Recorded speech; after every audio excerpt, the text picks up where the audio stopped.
தனி மனிதரின் பங்களிப்பு இல்லாமல் சமூக முன்னேற்றம் சாத்தியமில்லை. அதற்கு உதாரணமாக திருவாரூரைச் சேர்ந்த வரதராஜன் இருக்கிறார். மழைநீர் சேமிப்புக்கான விழிப்புணர்வை வலியுறுத்தும் அவரை பற்றிய செய்தி தொகுப்பை தற்போது பார்க்கலாம்.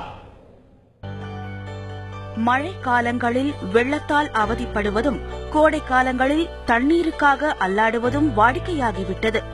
ஆனால் மழை பெய்யும் போதே அதை சேமித்தால் குடிநீருக்கு கஷ்டப்பட வேண்டாம் என்கிறார் திருவாரூரைச் சேர்ந்த வரதராஜன். வீட்டு மாடியில் விழும் மழை நீரை சேகரித்து தனது வீட்டுக்கு ஓராண்டுக்கு தேவையான தண்ணீரை சேகரித்து வைக்கிறார் வரதராஜன். இதற்காக வீட்டிலேயே ஆராய்ச்சி நிறுவனம் அமைத்திருக்கிறார் இவர். இதுவரை 2500க்கும் மேற்பட்ட வீடுகளுக்கும் இதை செய்து கொடுத்திருக்கிறார். என்னுடைய முயற்சியில, என்னுடைய சுய ஆர்வத்துல தென் இந்தியாவில் 2548 வீடுகள்ல பண்ணி கொடுத்துருக்கோம். இது உங்களுக்கு 100 வருஷத்துக்கு பயன்படும். நல்ல தண்ணியும் கிடைக்குது. இந்த தண்ணியை குடிக்கிறதுனால எனக்கு 71 வயசாகுது. இதுவரைக்கும் நான் எந்த டாக்டருக்கும் ₹1 கொடுத்ததில்லை. அரசு பணியில் இருந்து ஓய்வு பெற்ற பிறகு கடந்த 12 ஆண்டுகளாக இந்த பணியில் ஈடுபட்டுள்ள வரதராஜன் அனைவருக்கும் சுத்தமான குடிநீர் கிடைக்க வேண்டும் என்றும் கூறுகிறார். உலக சுகாதார நிறுவனம் என்ன சொல்லுதுன்னா, நாம ஒரு நாளைக்கு 3 லிட்டர் குடிக்கணும், அதுவும் தரமான தண்ணி, போர்ட்டபிள் வாட்டர் குடிக்கணுங்கிறோம்.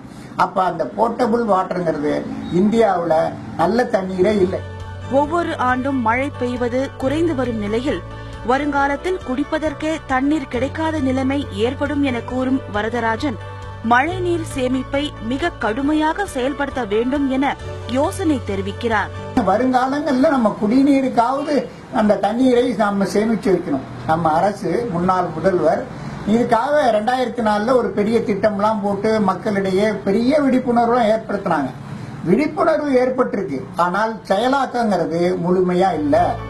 மழைநீர் சேமிப்புக்கு அரசே மானியம் வழங்க வேண்டும் என்ற கோரிக்கையை முன்வைக்கும் இவர் பொதுமக்களும் இது குறித்து விழிப்புணர்வு பெறுவது அவசியம் என்கிறார். தந்தை டிவி செய்திகளுக்காக திருவாரூரில் இருந்து செய்தியாளர் தாயுமானவன்.